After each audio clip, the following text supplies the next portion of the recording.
My name is Grace Whitmore. I'm 13 years old and I live in Savannah, Georgia. This may sound strange to hear from a girl my age, but I died. And I came back.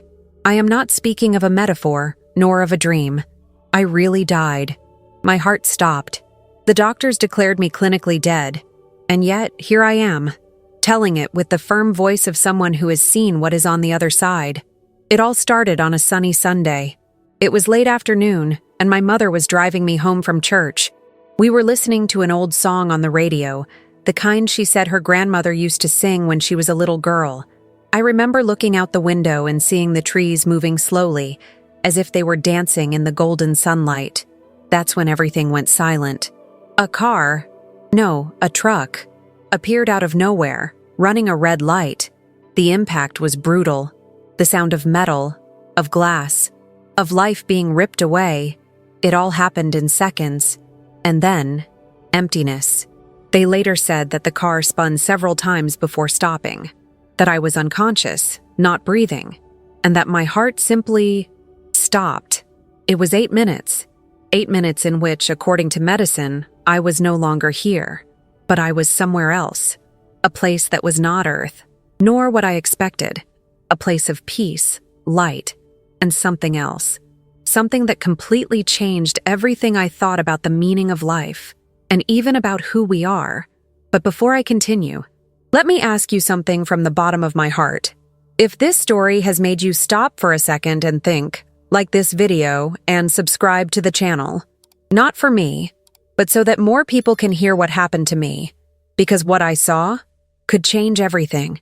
As my body lay motionless on that hospital bench, surrounded by doctors and bright lights, I was somewhere else.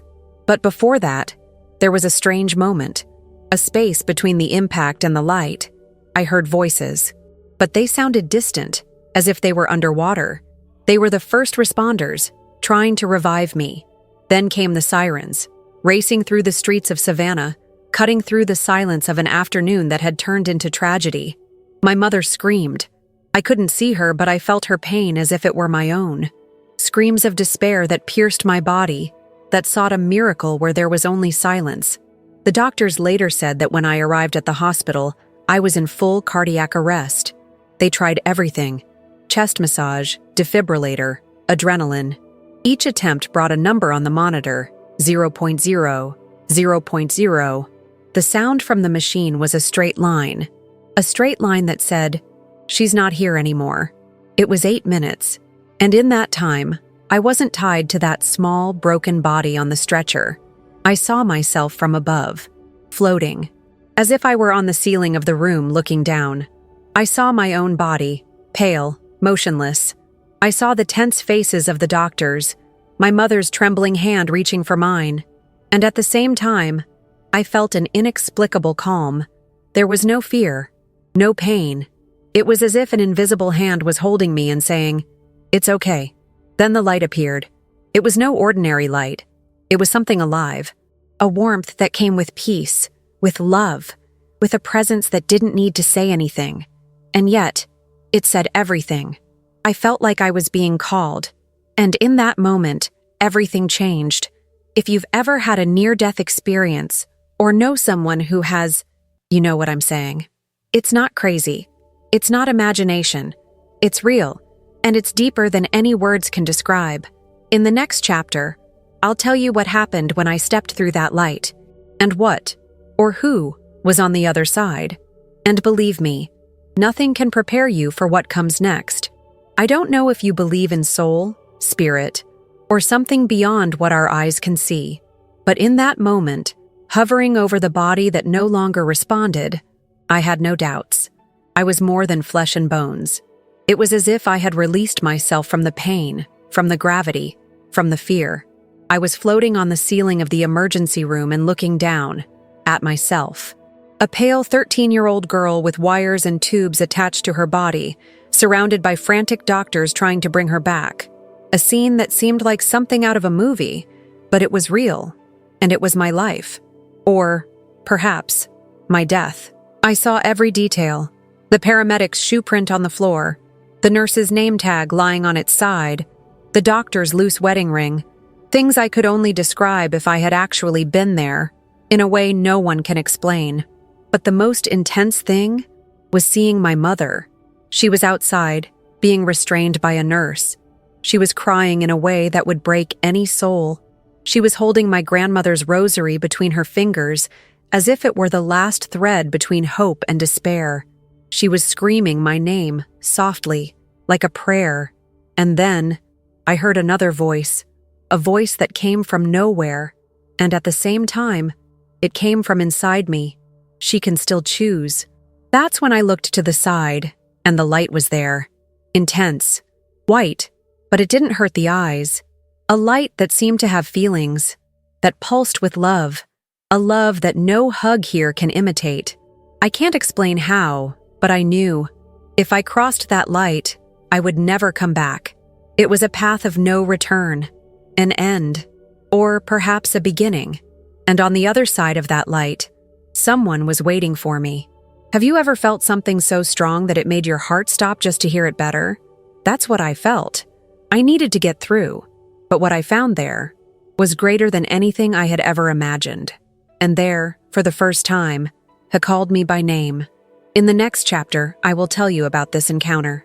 And I ask you from the bottom of my heart, follow along, because what this person told me, it was about all of us, and about Elon Musk. I crossed the light. I didn't walk. I didn't fly. It was as if I was being carried, gently, like a boat floating on calm waters. And on the other side, there was something that not 1,000 words could describe. A place that wasn't here, nor was it the heaven of children's stories, but it was pure, serene, eternal. The ground seemed to be made of a golden mist that didn't dirty your feet.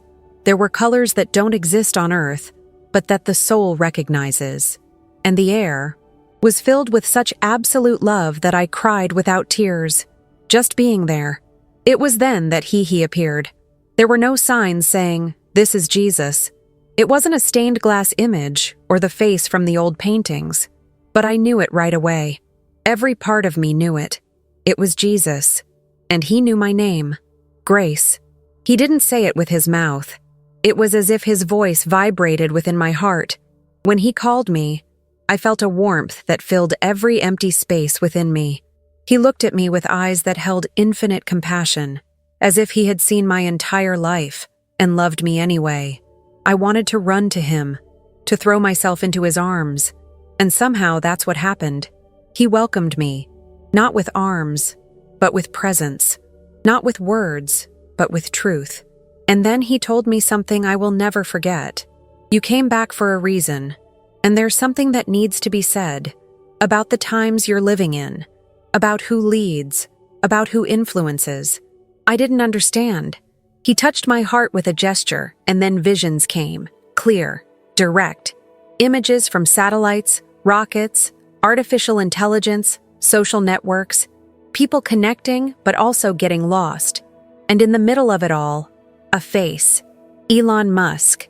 I saw his face. I saw crowds listening to him. I saw young and old with eyes shining at his words. But I also saw confusion. I saw a possible future, torn between hope and control. Jesus then said, firmly but without judgment, he holds in his hands tools that can free or chain. His heart is still in the choice, but the eyes of the world follow him, and few understand the weight of that. I felt a chill. A child like me hearing something so big. How could I understand? You will tell, and some will laugh. Others will deny, but many will remember, because it's not about him. It's about what each person does with what they receive. He's just a mirror.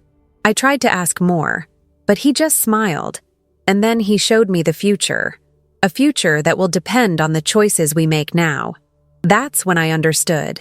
I wasn't just receiving a message, I was part of it. And you who are listening to me now are, too.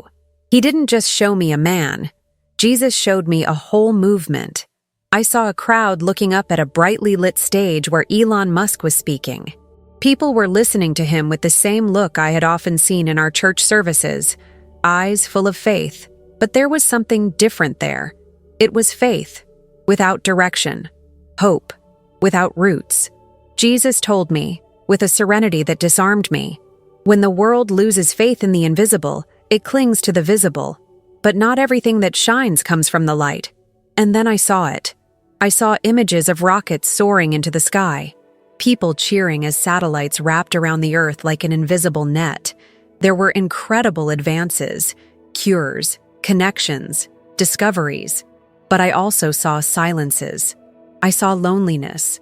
I saw young people glued to screens, families sitting silently at the dinner table, children crying for no apparent reason. And in all of this, his name appeared. He was chosen, not as a saint, but as a sign, a mirror that reflects what is inside the human being.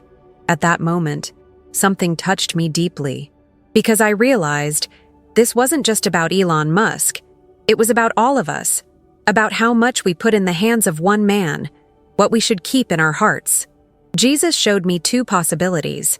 In the first, Elon used everything he had learned, his genius, his resources, to unite, to heal, to awaken.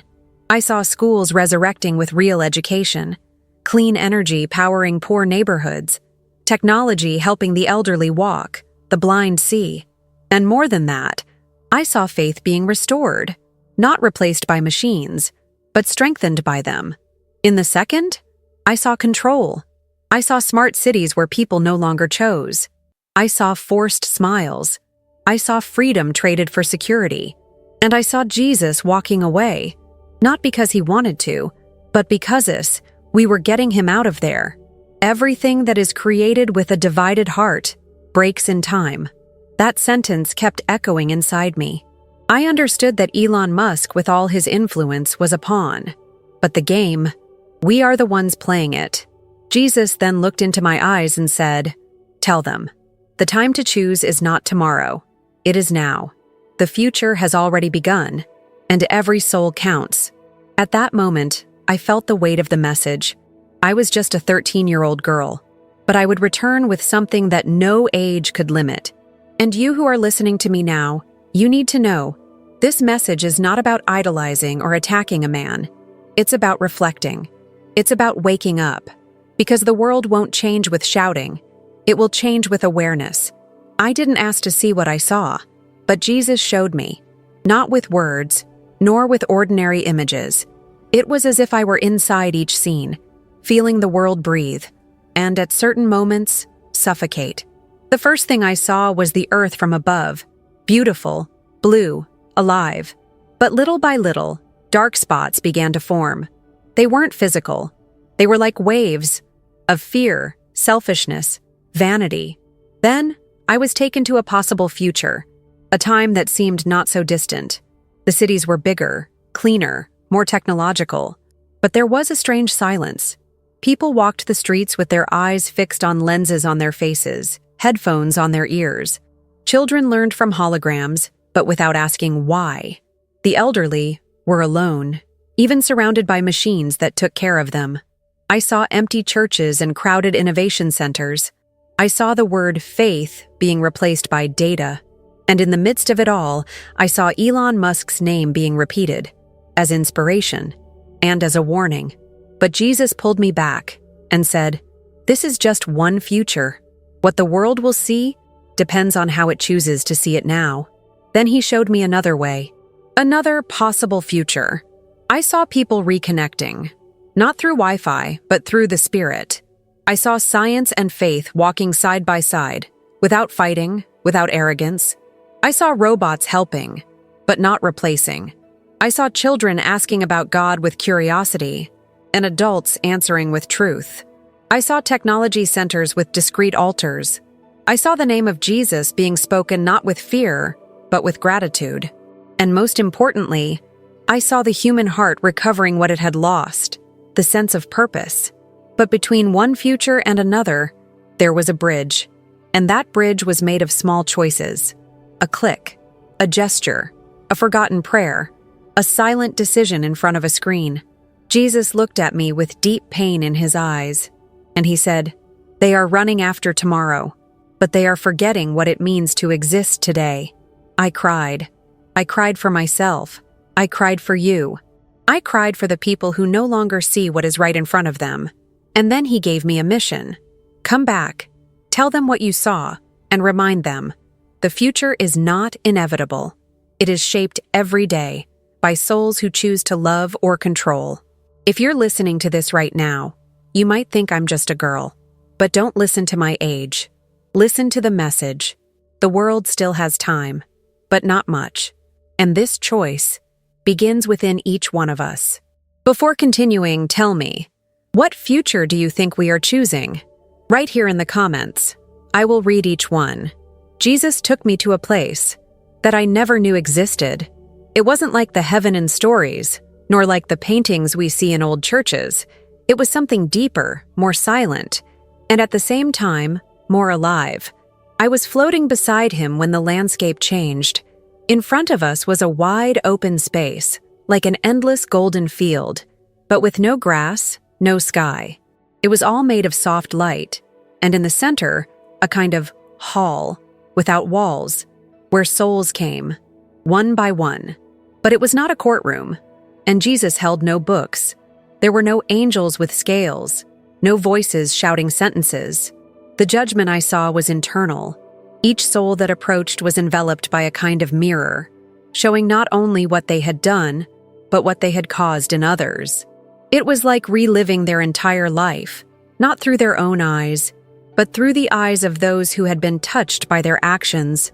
I saw a man who, here on earth, everyone thought was good. He never killed, never stole. But within this trial, he felt the emptiness he left in the daughter who never listened, the pride that prevented him from asking for forgiveness, the pain of the wife who smiled in silence. I also saw a woman who, in the eyes of the world, was considered a failure. But she gave of herself, cared for orphans, prayed for strangers, comforted strangers with sincere hugs, and her soul shone as if it were made of pure love. And then Jesus said to me, "Here, no one is punished. Here, everyone is revealed." I understood that judgment was not condemnation. It was conscience. It was a place where no one lied, because they couldn't. You saw yourself as you really are. No masks, no excuses. But there was one detail that broke me inside. Each soul, after being revealed, was welcomed. Jesus never pointed the finger. He never shamed. He simply extended his hand and said, "Do you want to learn? Do you want to heal what you caused?" Some wept with regret. Others trembled with shame. But all were loved. And in that moment, I understood the greatest truth of all. God does not want to punish us. He wants to transform us. He wants us to see, not to destroy us, but to free us. And then, Jesus looked at me. "What about you, Grace? Are you ready to come back and remind the world of this?" I wanted to say yes, but something was still holding me back. After what I saw, after what I felt, I didn't want to go back. Being there, next to Jesus, in that place where love was more real than anything I had ever experienced on earth, it was like finally being home. No pain, no fear, no uncertainty. But he looked into my eyes, and in that look, I understood everything. "You still have something to do." It was then that I saw, before me, what he called the portal of return. It was like a circle made of living light, floating in the air, with golden and white hues slowly rotating, almost like calm water. But as I got closer, I felt something different. Pain, weight, gravity. On the other side, I saw my body, small, fragile, stretched out on a hospital stretcher. I saw the medical team already giving up. I saw my mother kneeling on the floor, her shoulders shaking in prayer. My heart was divided. There with Jesus, I was whole.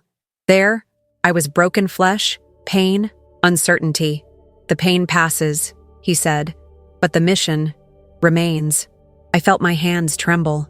The thought of going back was like diving into ice water after being enveloped in warm light. But something pushed me back with tenderness, a force that wasn't force. It was love. Jesus then reached out his hand, and even without touching me, I felt as if he had given me one last hug. "I will be with you, even when you doubt, even when you forget, The instant my feet touched the edge of the portal, everything sped up. I saw flashes of my childhood, of my mother rocking me, of the smell of Grandma's kitchen, of the sound of rain on the porch. Everything came back with a strange rush. My spirit was returning to the body. And then, the pain. A sharp pain in the chest. A shock. A scream. I woke up with a groan. My eyes opened slowly. Everything was blurry. Sounds. Voices. People screaming. A doctor dropped the defibrillator. A nurse let out an "oh my God." And my mother? My mother collapsed on her knees, crying like I've never seen anyone cry. The miracle had happened, but I knew that was not the end of the experience. It was just the beginning of the mission. When I opened my eyes, the world seemed different. The hospital lights were too bright. The sound of the machine seemed louder. The air felt heavier. It was as if my body, fragile and small, was no longer able to contain everything my spirit now knew. I saw the doctor's face change. He looked at me as if he was seeing a ghost. She's breathing," he whispered, as if afraid reality would belie him. The nurse put her hand over her chest, unable to speak.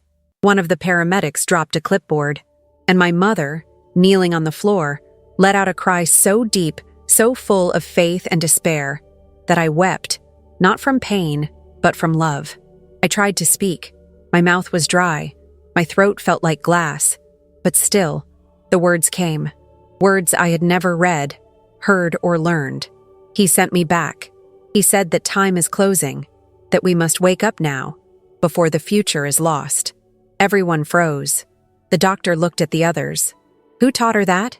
he asked. My mother approached the bed. She took my hand, which was as cold as marble. Are you in pain?" she asked through tears. "No, Mom, but the world is." I saw tears in her eyes again, not just of relief, but of something deeper, of recognition. It was as if, deep down, she knew that what I said was true. Something in her heart responded to what came from me, as if her soul recognized the vibration of what I brought from there. In the days that followed, doctors and psychologists came to examine me. They said that what had happened to me was scientifically inexplicable, that 8 minutes without a heartbeat must have left my brain damaged. But I was there, with lucidity, with awareness, with a new mission. And every time I spoke, silence formed around me. Because I wasn't just speaking with my voice, I was speaking with something bigger. Jesus showed me that there is no more time to play at life, that love needs to be more than words, that Elon Musk is neither the savior nor the enemy, but the symbol of a generation that holds the fate of the planet in its hands, and still doesn't know what to do with it. I said that, and I saw a doctor come out of the room with his eyes full. I saw a nurse close her eyes in prayer, right there in the hallway. The miracle wasn't just me coming back. That's what came back with me. And you, who are listening to me now, you need to know.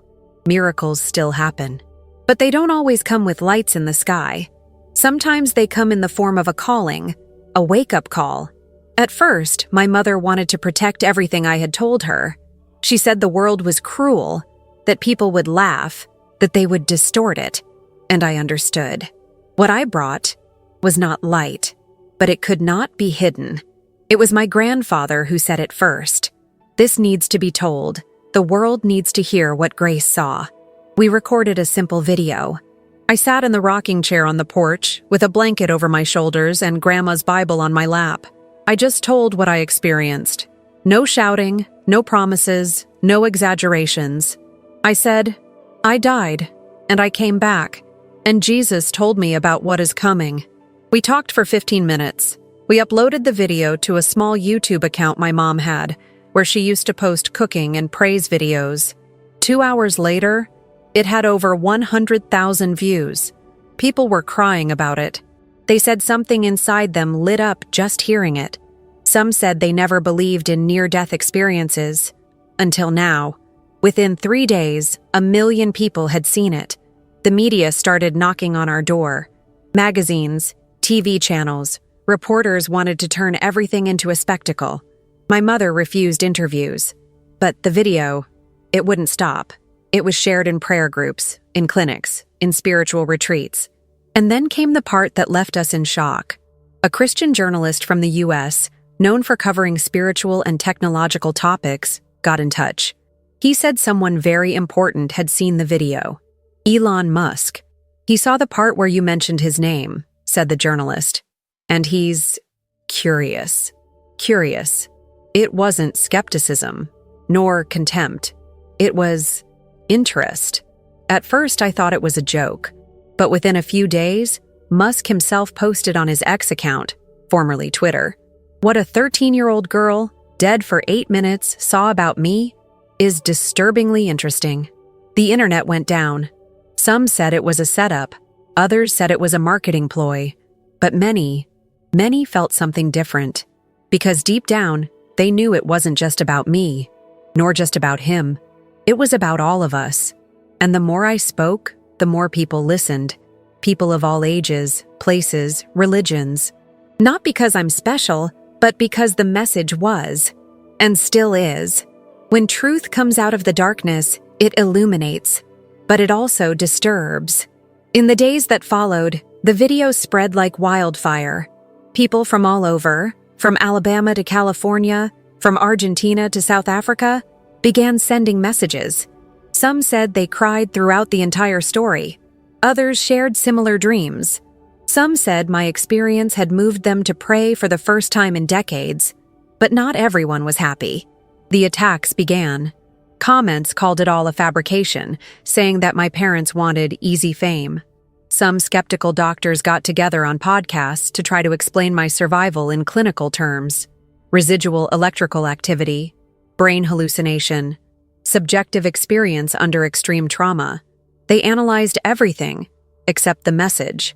But what surprised me most was that even people of faith began to divide. God speaks only through the Bible. This girl is being used by forces she doesn't even understand.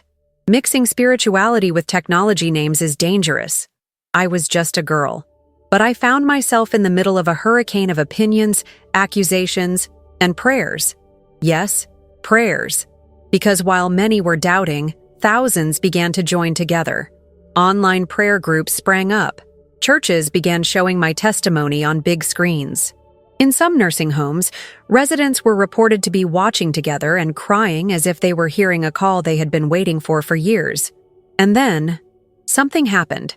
A surprise live broadcast by Elon Musk on X, where he talked about artificial intelligence and a sustainable future, was interrupted by a question in the chat.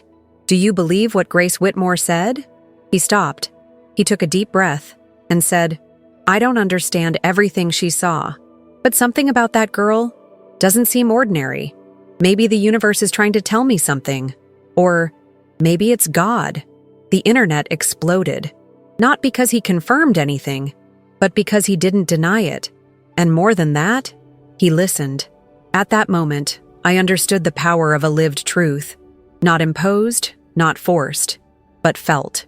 When someone lives something real, even the most rational people feel that there is something greater there. But the world's response didn't stop there. I was called by authorities. We received security warnings. My school suspended classes out of an abundance of caution.